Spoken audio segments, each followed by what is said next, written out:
જય હિન્દ વિદ્યાર્થી મિત્રો, ગુડ મોર્નિંગ.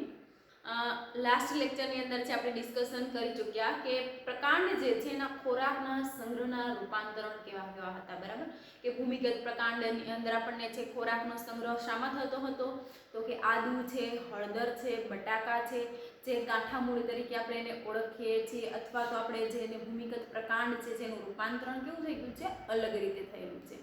ત્યારબાદ છે પર્ણના રક્ષણ માટેના રૂપાંતરણ છે, આરોહણ માટેના રૂપાંતરણ છે, પ્રકાશ સંશ્લેષણની ક્રિયા કરવા માટેના રૂપાંતરણ છે, અને વાનસ્પતિક પ્રજનન માટેના રૂપાંતરણ ભણ્યા.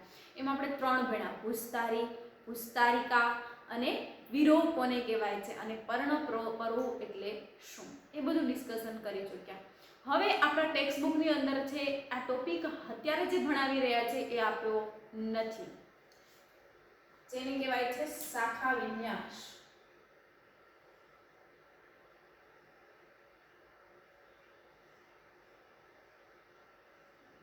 ટેક્સ્ટ બુકની અંદર આ ટોપિક નથી, તો ખાસ ધ્યાન રાખજો. પીડીએફ માંથી લખવાનો છે, ભૂલમાંથી પણ એમાં જે ખોટું ના લખાઈ ગયેલું હોય એ કોપી પેસ્ટ છે કરવાનું નથી, સમજવાનું છે અને પછી લખવાનું છે.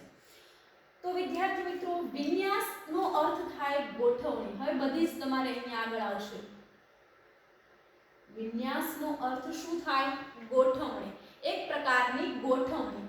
તો શાખા, શાખા એટલે તમે સમજી શકો છો શું, શેની શાખા? અત્યારે આપણે શાની વાત કરી રહ્યા છીએ? વનસ્પતિની વાત કરી રહ્યા છીએ. તો સાવ બેઝિક ભાષામાં કે સરળ ભાષામાં આપણે કહીએ તો કે શાખા કોને કહીશું આપણે? તો કે શાખા એટલે કે વૃક્ષની જે ડાળી છે એને. બરાબર, જે ડાળ જે છે એને આપણે જુદી જુદી શાખાઓમાં વિભાજિત થાય છે. તો અહીંયા આપણે ભણવાનું છે શાખા વિન્યાસ. શું ભણવાનું છે? શાખા વિન્યાસ. તો એની વ્યાખ્યા શું થશે? પ્રકાંડ પરથી ઉદ્ભવીને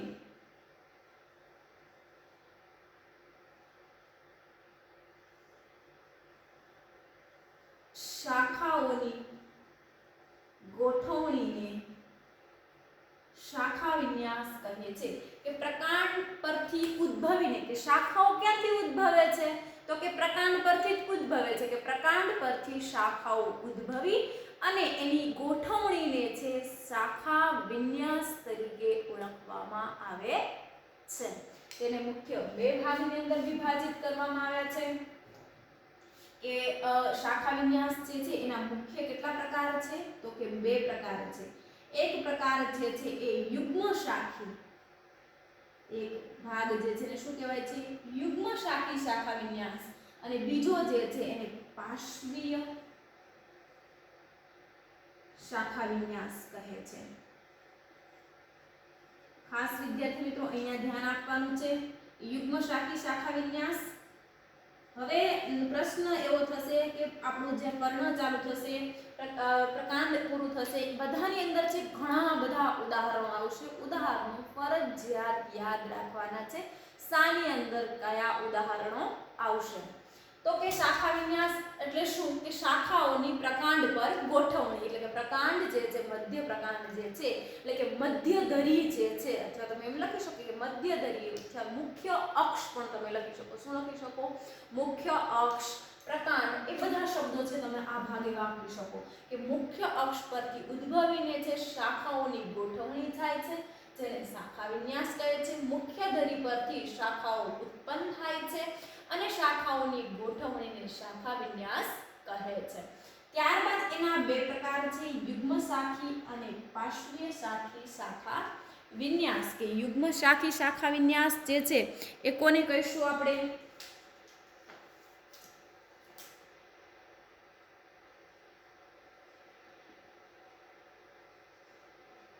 જે પ્રકાંડની ટોચનો ભાગ છે યુગ્મ શાખી, યુગ્મ એટલે 2 થશે. યુગ્મ એટલે કોઈ પણ યુગ્મ શબ્દ જે છે એ મેથ્સ રિલેટેડ છે, તમે સમજી શકો. 2 કે શબ્દ, બરાબર. યુગ્મ તો કે એમાં 2. તો અહીંયા જોવો આપણે પ્રકાંડની ટોચ, પ્રકાંડની જે આ ટોચનો ભાગ હોય, કે આ પ્રકાંડ છે એની ટોચનો જે ભાગ જે છે એ અગ્રાભિવર્તી ક્રમમાં, એટલે કે આગળ વધીને એની જે પ્રકાંડની ટોચ જે છે, અથવા તો એને આપણે ટોચનો ભાગ સતત આગળ વધી ફરી બે શાખામાં વિભાજિત થાય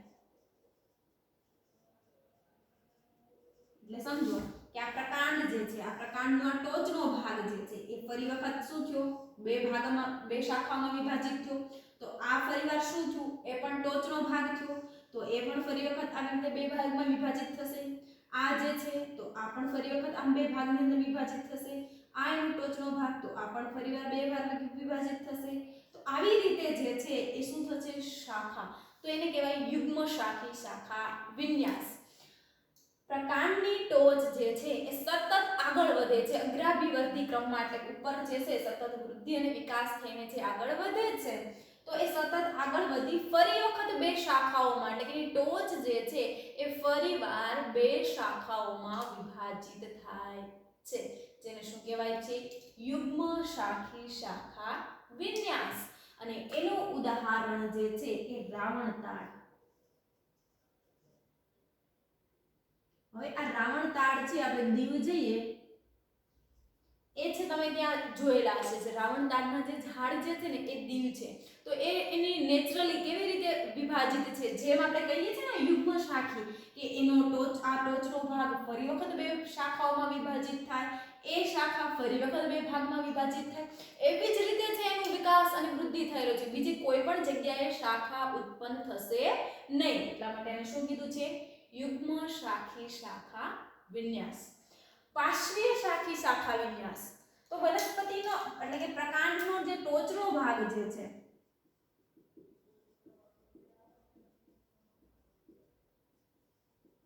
વિકાસ થશે પ્રકાંડના ટોચના ભાગનો વિકાસ થશે પરંતુ અમુક સમય બાદ નિષ્ક્રિય બની જશે અમુક સમય બાદ શું થશે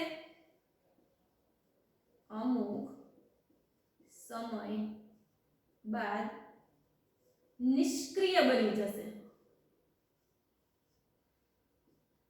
કે આ પાર્શ્વીય એટલે કે નીચે આ યુગ્મ શાખીનો અર્થ તમને સમજાઈ ગયો હશે હવે પાર્શ્વીય શાખી શાખા વિન્યાસ તો કે પ્રકાંડનો જે ટોચનો ભાગ હશે આ જે પ્રકાંડનો ટોચનો ભાગ જે છે એ પ્રકાંડની લંબાઈ વધી જશે પછી નિષ્ક્રિય થઈ જશે કેવો થઈ જશે નિષ્ક્રિય થઈ જશે તો એની પાર્શ્વીય ભાગોમાં એના પાર્શ્વીય શાખાઓમાં વિકાસ થશે ક્યાં થશે એની પાર્શ્વીય શાખાઓ એટલે કે અમુક ભાગ જે નિષ્ક્રિય બની જાય અને પાર્શ્વીય ભાગે એટલે કે નીચેના ભાગે વિકસે છે એટલા માટે એને શું કહેવાય છે પાર્શ્વીય શાખા વિન્યાસ છે એ કહે છે મુખ્ય કેટલા પ્રકાર છે બે પ્રકાર છે શાખા વિન્યાસમાં યુગ્મ શાખી અને પાર્શ્વીય શાખી શાખા વિન્યાસ હવે પાર્શ્વીય શાખી શાખા વિન્યાસ છે એ ક્યાં વિભાજિત થતો નથી યુગ્મ શાખી જે છે એ વિભાજિત થાય છે આગળ વધીને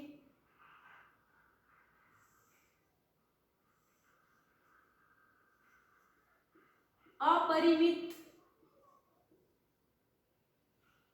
અને પરિમિત કોણ યુગ્મ શાખી જે આ યુગ્મ શાખી શાખા વિન્યાસ જે છે એ પરિમિત અને અપરિમિત એમ બે ભાગમાં વિભાજિત જે થાય છે તો પહેલા આપણે ખાલી અપરિમિતની વ્યાખ્યા સમજવાની છે તો કે અપરિમિત શાખા વિન્યાસ કોને કહેવાય તો કે એ અપરિમિત શાખા વિન્યાસ જે છે એનો ટોચનો ભાગ જે છે એ સતત આગળ વધશે પરંતુ અહીંયા જેમ આપણે સ્પેસિફિક કીધું કે બે ફરીવાર બે શાખાઓમાં વિભાજિત થાય છે એ બે શાખાઓમાં વિભાજિત થાય પણ ખરું અથવા તો એ સતત ને સતત એ શું થાય તો કે સતત અગ્રાભિવર્ધી ક્રમ અગ્રાભિવર્ધી ક્રમ એટલે આગળની આગળ બરાબર એમાં કોઈ નવો શબ્દ નથી સતત અગ્રાભિવર્ધી ક્રમમાં આગળ વધે છે આનું ઉદાહરણ છે આસોપાલવનું વૃક્ષ તો તમે જોયું જ હશે આસોપાલવ જે છે એનું વૃક્ષ તો કે અપરિમિત શાખા વિન્યાસમાં એનો સમાવેશ થાય છે અહીંયા તમે જોજો એની અમુક આસોપાલવની જાતિ હશે એની શાખાઓ છે પરંતુ અમુક આસોપાલવની જાત સીધી જોવા મળે છે બરાબર તો એ અપરિમિત શાખા વિન્યાસ કહેવાય હવે આ પરિમિત શાખા વિન્યાસ જે છે એને ફરી વખત વર્ગીકરણ કરવામાં આવે છે ફરી વખત છે એને ભાગ પાડવામાં આવે છે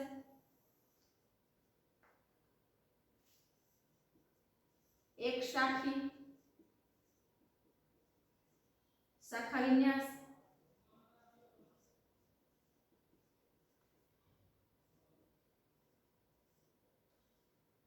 દ્વિશાખી શાખા વિન્યાસ,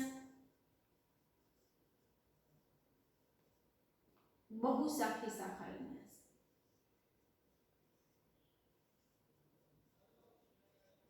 એક શાખી શાખા વિન્યાસ, દ્વિશાખી શાખા વિન્યાસ અને બહુશાખી શાખા વિન્યાસ. તો વિદ્યાર્થી મિત્રો એક શાખી, દ્વિશાખી, બહુશાખીના નામ પરથી જ યાદ રાખવાનું છે. આવું ને આવું આગળ વારંવાર 2-3 ટોપિકની અંદર આવે છે, તો એની ભૂલ ના પડે એ ધ્યાન રાખવાનું છે. એક શાખી શાખા વિન્યાસ એટલે કે ફક્ત એક જ શાખાઓનો વિકાસ થશે.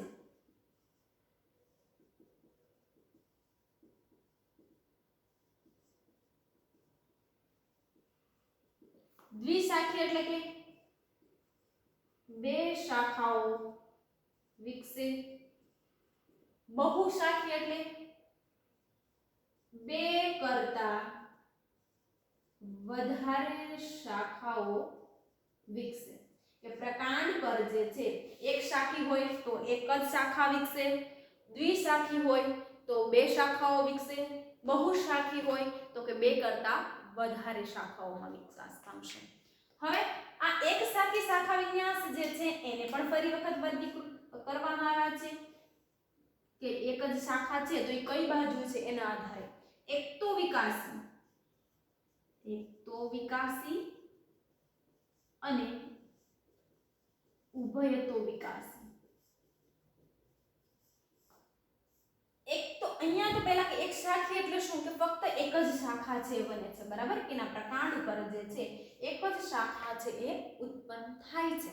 તો કે એક તો વિકાસી એટલે કે પ્રકાંડ પર જે છે, પ્રકાંડ પર અથવા તો કે મુખ્ય ધરી, તમે શબ્દ વાપરી શકશો, મુખ્ય ધરી પર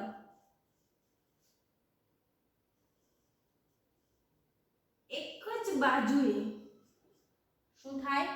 એક જ બાજુએ કાં જમણી અથવા ડાબી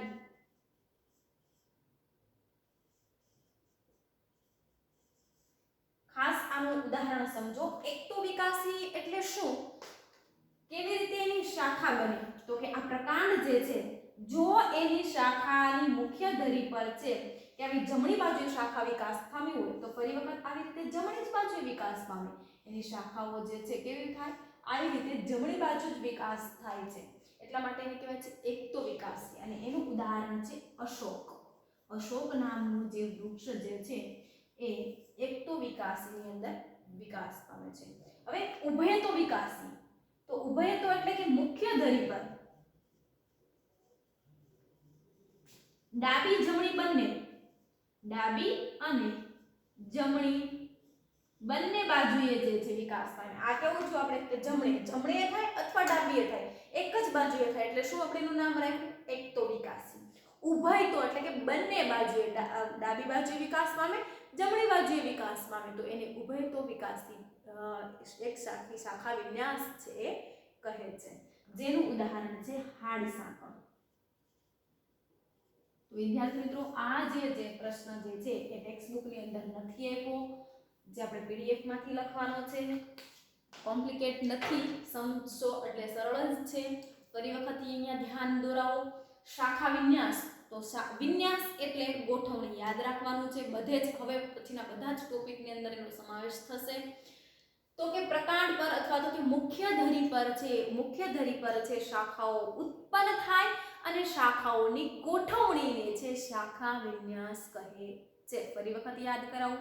મુખ્ય ધરી પર શાખાઓ ઉત્પન્ન થાય અને શાખાઓની ગોઠવણીને છે શાખા વિન્યાસ કહે છે. ત્યારબાદ તેના બે મુખ્ય પ્રકારો છે, યુગ્મ શાખી શાખા વિન્યાસ અને પાર્શ્વીય શાખી શાખા વિન્યાસ. તો કે યુગ્મ શાખી એટલે કે મુખ્ય ધરી અથવા કે એનો ટોચનો ભાગ જે છે એ સતત વિકાસ, વૃદ્ધિ અને વિકાસ પામીને જે છે એ બે શાખાઓમાં વિભાજિત થાય છે.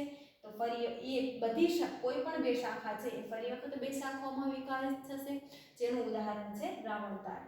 પાર્શ્વીય શાખી શાખા વિન્યાસ, તો કે પ્રકાંડનો જે ટોચનો ભાગ જે છે એ અમુક સમય બાદ કેવો થઈ જાય છે, નિષ્ક્રિય બની જાય છે, ત્યારબાદ એનો વિકાસ થતો નથી. તો વૃક્ષ જે છે એનો પાર્શ્વીય ભાગો એટલે કે નીચેના ભાગો છે વિકાસ પામશે. તો એવી શાખા વિન્યાસને પાર્શ્વીય શાખી શાખા વિન્યાસ કહેવાય છે.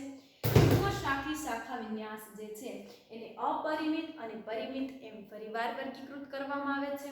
તો કે અપરિમિત એટલે શું, તો કે મુખ્ય ધરી જે છે એ સતત આગળ વધે છે અને એ આગળ વધીને છે એ શંકુ આકારે, આનો આકાર કેવો હોય, તમે આ આસોપાલવ જોયો હોય તો એ કેવો આકાર આપણને જોવા મળે છે, આવી રીતે આમ શંકુ આકારે જે છે એ સતત આગળ વધતી જોવા મળે છે. પરિમિત શાખા વિન્યાસ એને ફરીવાર 3 ભાગમાં વર્ગીકૃત કરવામાં આવ્યું છે. ચાર્ટ ઉપરથી બને એટલું જ યાદ રાખવાનો પ્રયત્ન કરશો, બાકી વ્યાખ્યાઓ જે છે એ યાદ રહેશે નહીં. તો કે એક શાખી શાખા વિન્યાસ કે જે મુખ્ય ધરી પર ફક્ત એક જ શાખા ઉત્પન્ન થતી હોય એને એક શાખી પરિમિત વિન્યાસ કહેવાય છે. દ્વિશાખી શાખા વિન્યાસ જે વનસ્પતિની મુખ્ય ધરી પર 2 શાખાઓ વિકાસ પામતી હોય એને દ્વિશાખી શાખા વિન્યાસ કહે છે. બહુશાખી શાખા વિન્યાસ તો કે 2 કરતાં વધારે શાખાઓ વિકસે છે એને બહુશાખી શાખા વિન્યાસ કહે છે. એક તો વિકાસી અને ઉભયતો વિકાસી. તો કે એક તો વિકાસી કે જે વનસ્પતિની મુખ્ય ધરી પર છે ડાબી અથવા તો જમણી, બરાબર, એક જ બાજુએ જે છે એ વિકાસ પામતી હોય એટલે કે એક તો વિકાસી કહેવાય. જેનું ઉદાહરણ છે અશોક નામની વનસ્પતિ. ઉભયતો વિકાસી તો ડાબી અને જમણી એમ બંને વારાફરતી જે છે વિકાસ થશે તો એને કહેવાય ઉભયતો વિકાસી, જેનું ઉદાહરણ છે હાડસાંકળ.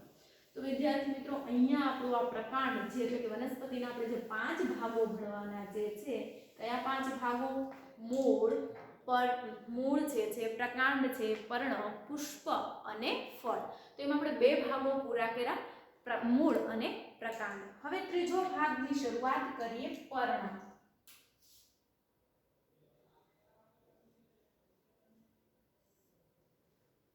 બરાબર. તો કે પર્ણની વ્યાખ્યા આપણે આપવી હોય તો શું આપી શકાય? વનસ્પતિના પ્રકાંડ પર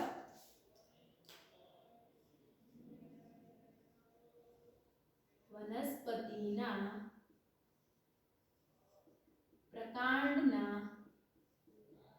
ગાંઠના ભાગેથી ઉત્પન્ન થતી રચના જે લીલો, પહોળો અને ચપટો આકાર ધરાવે છે જેને પર્ણ તરીકે ઓળખવામાં આવે છે. અથવા સૌ સિમ્પલ અને સાદી બીજી વ્યાખ્યા કે પ્રકાંડના ગાંઠના ભાગેથી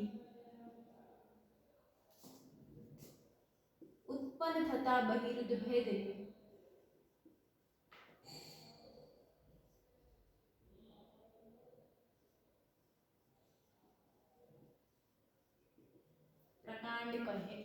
પર્ણ કહે છે. પર્ણ એટલે શું? તો કે વનસ્પતિનો જે ગાંઠનો ભાગ છે, બરાબર, આપણે ગાંઠ અને આંતરગાંઠ છે એ સમજી ગયા છીએ. તો કે વનસ્પતિનો જે ગાંઠનો ભાગ, પ્રકાંડનો જે ગાંઠનો ભાગ જે છે એ ગાંઠના ભાગેથી જે છે એ પર્ણ ઉત્પન્ન થાય છે. એ પર્ણ કેવું હોય છે? લીલો રંગ ધરાવે છે, પહોળું હોય છે અને ચપટો આકાર છે એ ધરાવે છે. વનસ્પતિના પ્રકાંડ પર શું આવેલું હોય છે? ગાંઠના ભાગે કક્ષકલિકા આવેલી હોય છે.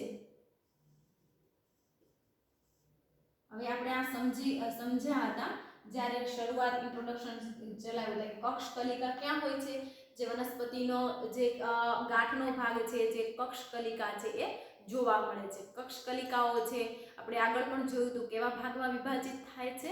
બે ભાગમાં વિભાજિત થાય છે, બરાબર. અગ્રાધિવર્તી ક્રમમાં એટલે કે સતત છે એ આગળ વધતી હોય છે અને જે પાર્શ્વીય કક્ષકલિકા જોવા મળે છે. તો કક્ષકલિકામાંથી શું ઉત્પન્ન થાય? તો કે નવી શાખાઓ ઉત્પન્ન થાય. કક્ષકલિકામાંથી શું ઉત્પન્ન થાય? તો કે નવી શાખાઓ ઉત્પન્ન થાય. હવે આપણે એના પ્રકાંડના ભાગોની રચના સમજીએ કે પ્રકાંડના ભાગો શું છે.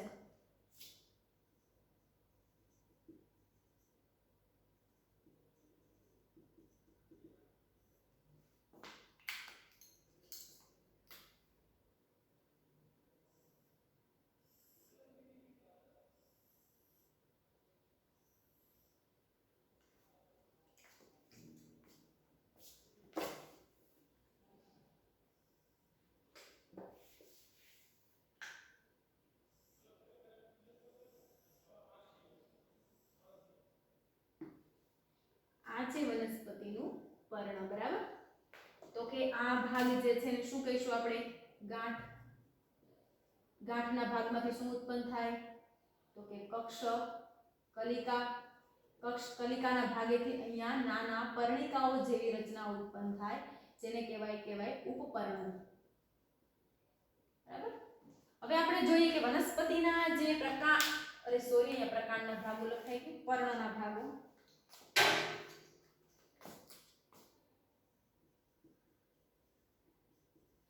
પર્ણને જોઈએ તો 3 ભાગમાં વિભાજિત કરવામાં આવે છે. એક આ ભાગ જે છે 1, 2 અને 3. 1 નંબરનો જે મેં ભાગ દર્શાવ્યો જે છે ને એને કહેવાય છે પર્ણતલ, બરાબર. 1 નંબરનો ભાગ જે છે એને કહેવાય છે પર્ણતલ તરીકે ઓળખવામાં આવે છે. 2 નંબરનો ભાગ જે છે એને કહેવાય છે પર્ણદંડ. 2 નંબરનો ભાગ છે એને શું કહેવાય? પર્ણદંડ. 3 નંબરનો ભાગ જે છે એને પર્ણપત્ર અથવા પર્ણફલક. પર્ણપત્ર અથવા પર્ણફલક. ખાસ હવે એના ભાગો વિશે ચર્ચા કરવાની છે તો અહીંયા ધ્યાન આપીશું આપણે. 1 નંબરનો જે ભાગ જે છે એને શું કીધું આપણે? પર્ણતલ. તો આપણે પહેલા એની ચર્ચા કરીએ. પર્ણતલ એટલે શું? તો પર્ણતલ જે છે જેનું કાર્ય શું છે? પર્ણતલ જે છે એનું કાર્ય શું છે? એની રચના શું છે? તો કે પર્ણતલના ભાગેથી પર્ણતલ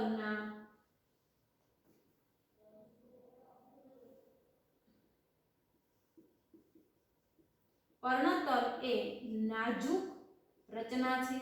પર્ણતલની રચના છે એકદમ નાજુક હોય છે, બરાબર. એ પર્ણતલ જે છે એ વનસ્પતિના વનસ્પતિનું પર્ણ જે છે એ ક્યાંથી ઉત્પન્ન થાય છે? તો કે પર્ણતલના ભાગેથી જ ઉત્પન્ન થાય છે. તો એ પર્ણને એ શું કરે છે? જોડાણ. કોની સાથેનું? તો કે પ્રકાંડ સાથે. પર્ણનું પ્રકાંડ સાથેનું જોડાણ કોણ દર્શાવે છે? તો કે પર્ણતલ દર્શાવે છે. આ પર્ણ છે, આ પ્રકાંડનો ભાગ છે, તો એ બંને વચ્ચેનું આ જોડાણ મૂળ સ્થાન કોણ છે? તો કે પર્ણતલ છે, બરાબર. હવે ઘણી વનસ્પતિઓ એવી જે છે કે જેમાં પર્ણતલ છે એ ફૂલી જાય છે. આ જે ભાગ જે છે ને પર્ણતલ વાળો ભાગ, તો એ પર્ણતલ જે છે એ ફૂલી જાય છે. પર્ણતલના ભાગે આપણને આ ઉપપર્ણો પણ જોવા મળે છે. ઉપપર્ણો જે છે એ નાના નાજુક કુમળા વિકાસ પામેલા હોય છે, જે પર્ણતલના ભાગેથી હોય છે, તો એને આપણે ઉપપર્ણો તરીકે ઓળખીએ છીએ. હવે એ ઘણી વનસ્પતિઓ એવી જે છે કે પર્ણતલ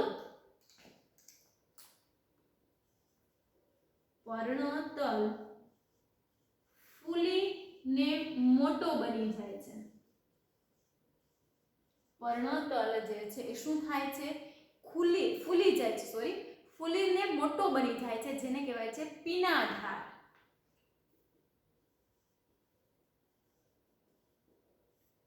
અહીંયા રહેલો જે પર્ણતલ જે છે એ અમુક વનસ્પતિઓની અંદર છે એ ફૂલીને મોટો બની જાય છે. ફૂલીને મોટો બની જાય છે એટલે કે સિમ્બી કુળની વનસ્પતિઓ જે છે એમાં.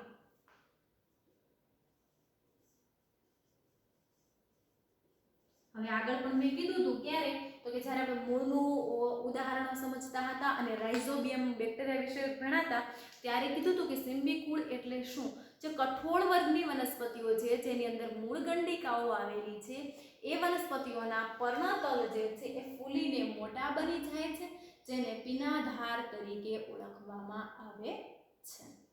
ત્યારબાદ બીજો ભાગ જોઈએ તો કે પર્ણદંડ. બીજો ભાગની રચના જોઈએ તો બીજો ભાગ શું છે? તો કે પર્ણદંડ. પર્ણદંડનો આકાર કેવો છે?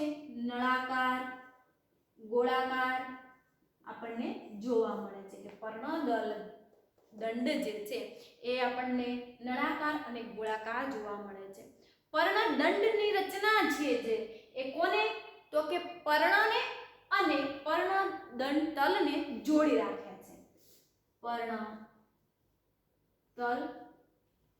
અને પર્ણદંડને જોડી રાખે છે.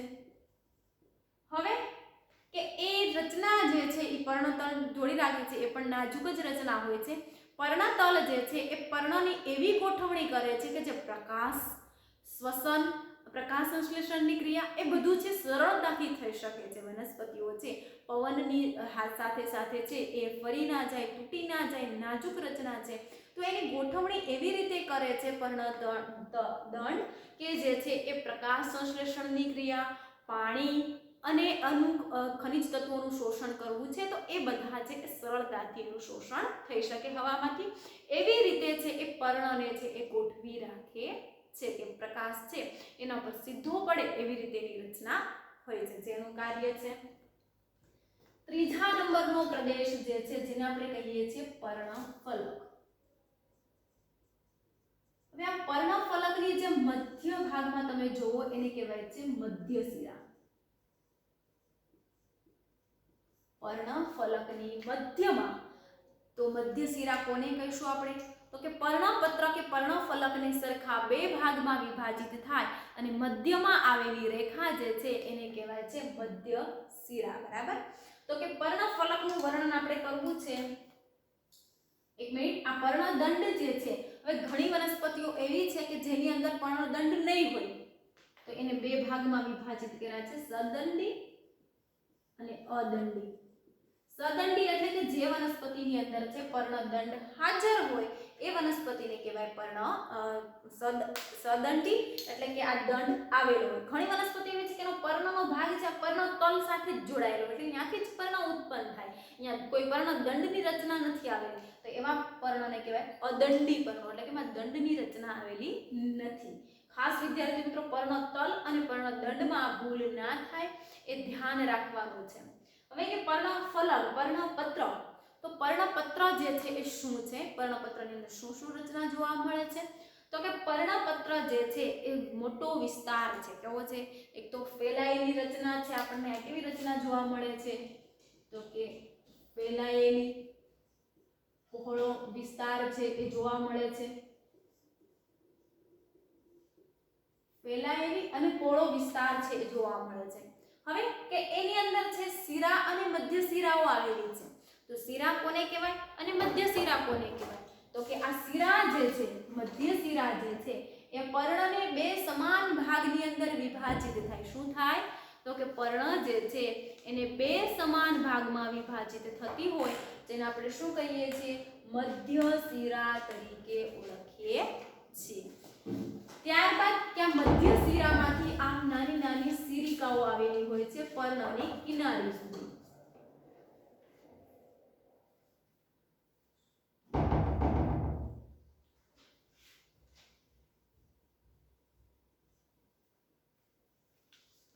બાહ્ય સપાટી જે છે શું છે? પર્ણની કિનારી.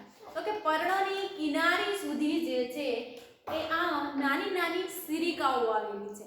શું આવેલી છે? મધ્ય શિરામાંથી છે નાની નાની શિરિકાઓ, મધ્ય શિરાઓ જેમાંથી નીકળેલી શિરાઓ જે છે એ શિરાઓ છે એનું કાર્ય શું છે? તો કે પર્ણપત્રની અંદર છે ખનિજ દ્રવ્યો, પોષક તત્વો અને પાણીનું છે એ વહન કરવાનું કાર્ય જે છે એ શિરાઓ મારફતે છે એ થાય છે. બરાબર. કે કેવી રીતે થાય છે? તો કે અહીંયા બહારના ભાગમાં શું આવેલું હોય છે? છેદન આવેલું હોય છે. પર્ણની બધી જ કિનારીઓ છે એકદમ સપાટ કિનારી જોવા નથી મળતી આપણે. ઘણી વનસ્પતિઓના પર્ણ એવા હશે કે જે કિનારીએથી છેદન થયેલા હશે. એ આપણે આગળ ભણીશું કેવી રીતે. તો આ ભાગ જે છે એને પર્ણફલક તરીકે ઓળખવામાં આવે છે. પર્ણફલક છે શું કરે છે? પ્રકાશ સંશ્લેષણની ક્રિયા કરીને ખોરાક બનાવે છે અને વનસ્પતિને પૂરો પાડે છે. તો આ ભાગ લખવાના તમને 3 માર્ક્સ 4 માર્ક્સની અંદર પૂછાય. પર્ણની વિશે માહિતી આપો, પર્ણની વ્યાખ્યા લખવાની, 3 ભાગો એને વર્ણન કરવાનું અને આ આકૃતિ છે એ દર્શાવવાની. ફરી વખત એકવાર જોઈ લો. પર્ણ એટલે શું? તો કે પ્રકાંડની ગાંઠના ભાગેથી ઉદ્ભવતા બહિર્દ ભેદને પર્ણ કહે છે, અથવા કે પ્રકાંડના ગાંઠના ભાગેથી ઉદ્ભવ થતો બહિર્દ ભેદ જે લીલો, પહોળો અને ચપટો જોવા મળે છે જેને પર્ણ તરીકે ઓળખવામાં આવે છે. ગાંઠના ભાગ છે પક્ષકલિકાઓ હોય છે એ નવી શાખાઓમાં સર્જન થાય છે. પર્ણને મુખ્ય 3 ભાગમાં વિભાજિત થાય છે. પર્ણતલ, પર્ણદંડ અને પર્ણપત્રક અથવા પર્ણફલક એ બે નામ છે એના. પર્ણતલ જે છે એ શું છે? એકદમ નાજુક છે, જેનું જોડાણ છે પ્રકાંડના ભાગે આવેલું હોય છે, બરાબર. અને ઘણી વનસ્પતિઓ એવી છે કે જેની અંદર છે પર્ણતલ ફૂલીને મોટો બની જાય છે, જેને પીનાધાર તરીકે ઓળખવામાં આવે છે. અને એ કેવી વનસ્પતિઓ? તો કે સેમ્બી કુળની જે વનસ્પતિઓ જે છે એને પીનાધાર તરીકે ઓળખવામાં આવે છે. હવે પર્ણદંડ, તો કે પર્ણદંડ જે છે, પર્ણદંડ જે છે એ પર્ણપત્રક અને પર્ણતલને જોડતો ભાગ છે. નળાકાર ગોળાકાર રચના છે જોવા મળે છે. પર્ણની ગોઠવણી એવી રીતે કરે છે કે જેની અંદર પ્રકાશ સંશ્લેષણની ક્રિયા ઝડપી બની શકે, સરળતાથી પ્રકાશ અને ઓક્સિજન અથવા અન્ય વાયુઓ છે એ મળી શકે છે. ત્યારબાદ જોઈએ ત્રીજો પર્ણદંડ જે છે એમાં ઘણી વનસ્પતિઓ એવી હોય છે કે જેમાં પર્ણદંડ હાજર હોય છે, ઘણી વનસ્પતિઓ એવી છે કે જેમાં પર્ણદંડ ગેરહાજર હોય છે. તો પર્ણદંડ હાજર ગેરહાજર હોવાના કારણે એના બે પ્રકાર છે, સદંડી અને અદંડી. સદંડી પર્ણ કોને કહેવાય? તો કે જે પર્ણની અંદર પર્ણદંડની રચના આવેલી હોય એ વનસ્પતિના પર્ણને સદંડી પર્ણ કહે છે. અદંડી પર્ણ તો વનસ્પતિનો પર્ણ જે છે એની અંદર દંડ જેવી રચના આવેલી હોતી નથી, તેને કહેવાય છે અદંડી પર્ણો. ત્યારબાદ જોઈએ પર્ણપત્રક અથવા પર્ણફલક. તો પર્ણપત્રક જે છે એ કેવો વિસ્તાર છે? ફેલાયેલો છે, પહોળો અને ચપટો વિસ્તાર જોવા મળે છે. પર્ણપત્રક જે છે એ મધ્ય શિરાઓ છે અને પર્ણની કિનારીએ છેદન છે એ જોવા મળે છે. મધ્ય શિરા જે છે એ પર્ણને બે સમાન ભાગમાં વિભાજિત કરવામાં આવે છે. શિરાઓનું કાર્ય છે પર્ણની અંદર છે પ્રકાશ, ખોરાક અને ખનિજ તત્વો અને પાણીનું વહન કરાવે છે. હવે આ શિરાઓની ગોઠવણી કેવી રીતે પર્ણની અંદર થાય છે અને આ મધ્ય શિરા અને શિરાઓ શું કરે છે? દ્રઢતા અને મજબૂતાઈ છે ને એ પર્ણને છે એ પૂરી પાડે છે. વનસ્પતિના પર્ણની અંદર છે કે શું થાય છે? તો કે આ શિરાઓ અને જે મધ્ય શિરાઓ જે છે એ વનસ્પતિના પર્ણ પર છે એ દ્રઢતા છે એ પૂરી પાડે છે. તો હવે આ પર્ણની ઘણા વનસ્પતિના પર્ણો હશે એની અંદર આ શિરાઓ છે કેવી રચના છે, એમની અંદર જે શિરાઓ કેવી રચના છે એના આધારે છે એ વિન્યાસ આપણે ભણવાનો છે. શિરા વિન્યાસ, એના ઉપરથી આપણે શું ભણવાનું છે? શિરા વિન્યાસ. હમણાં જ વિદ્યાર્થી મિત્રો તમને કીધું, આપણે હવે વિન્યાસનો શબ્દ તમારે યાદ જ રાખી લેવાનો છે, કારણ કે હવે બધે જ વિન્યાસનો શબ્દ આવશે. હમણાં આપણે શું ભણ્યા? શાખા વિન્યાસ. તો શાખા વિન્યાસ એટલે શાખાઓની ગોઠવણી. શિરા વિન્યાસ એટલે કે પર્ણની અંદર શિરાઓની ગોઠવણી કેવી રીતે થાય છે, જેને શિરા વિન્યાસ કહે છે. બે પ્રકારના શિરા વિન્યાસ જે છે, સમાંતર શિરા વિન્યાસ અને ઝાલાકાર શિરા વિન્યાસ. હવે આ વનસ્પતિઓ જે છે બંને આ પર્ણ છે અત્યારે મેં દોર્યું છે ઝાલાકાર પર્ણ છે, બરાબર. એટલે કે એનું પર્ણફલક ફેલાયેલું છે, એનું પર્ણપત્ર છે કેવું છે? ફેલાયેલું છે. હવે ઘણી વનસ્પતિઓ એવી હશે કે તમે શેરડીનું પર્ણ જોયું જ હશે. તો એ શેરડીનું પર્ણ છે કેવું કહેવાય છે? સમાંતર શિરા વિન્યાસ. એ આપણે હમણાં આગળના લેક્ચરની અંદર જોઈશું કે મધ્ય શિરા અને શિરિકાઓની ગોઠવણી શું છે, તો શિરા વિન્યાસ એના આધારે પ્રકાર પડે. આજે વિદ્યાર્થી મિત્રો આપણે ફક્ત બે જ પ્રશ્નોનો અભ્યાસ કર્યો છે, તો બંને પ્રશ્નો છે એ તૈયાર કરવા. હવે તમારે વારંવાર નીટની એક્ઝામ પણ લેવાતી હશે, પ્રશ્નો ના સર્જાય એટલે એક એક લાઈન જે છે તમે શબ્દ સમજી વિચારીને લખો. ફક્ત પીડીએફમાંથી ઉતારો મારવાનો નથી અથવા તો ટેક્સ્ટબુકમાંથી ઉતારો મારવાનો નથી. આજે જે આપણે શાખા વિન્યાસ ભણ્યા છીએ એ ટેક્સ્ટબુકની અંદર નથી, તો એ પીડીએફમાંથી લખવાનું છે. ત્યારબાદ જે છે આ પર્ણના ભાગો, પર્ણની રચના જે છે એ પ્રશ્નો જે છે એ તમારે લખવાના. બંને પ્રશ્નો છે આજના હોમવર્કની અંદર લખવાના છે.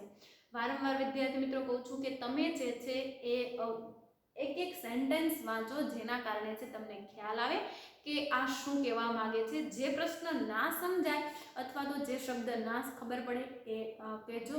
હવે એક પ્રશ્ન આપણે પ્રકાંડના આગળના ભાગમાં આવી ગયો તો ગુલાબવત અસર. કોઈ મને પૂછવો નથી પણ હું તમને અત્યારે સોલ્યુશન કરાવી દઉં કે ગુલાબવત અસર એટલે શું. જ્યારે આપણે પ્રકાંડના ખોરાક સંગ્રહના રૂપાંતરણ હતા એમાં એક પ્રશ્ન છે ગુલાબવત અસર. તો ગુલાબવત અસર એટલે કે એ કેવા પ્રકાંડના પર્ણો હશે કે જે કોબીજ જે છે એ શું છે? ગુલાબવત અસર. पर्णनी अंदर बीजू पर्ण, बे पर्णनी अंदर बीजू पर्ण, तो ए रचना शुं कहेवाय? गुलाबवत असर तरीके एने ओळखवामां आवे छे। टेक्स्टबुक ની અંદર જોઈ લેજો ગુલાબવત અસર જે એવો શબ્દ છે એ લખેલો હશે। તો ખાસ વિદ્યાર્થી મિત્રો એક એક લાઈન એક એક શબ્દ છે એ વાંચો। આજના હોમવર્ક ની અંદર છે આ બે પ્રશ્ન છે। આગળ છે આપણે આ ભણીશું શિરા વિન્યાસ અને પર્ણના પ્રકારો શું છે, પ્રકાર જે પર્ણ જે છે એનો વિન્યાસ શું છે, એ બધા વિશે છે આપણે આગળના નેક્સ્ટ લેક્ચરની અંદર છે ચર્ચા કરીશું। જય હિન્દ।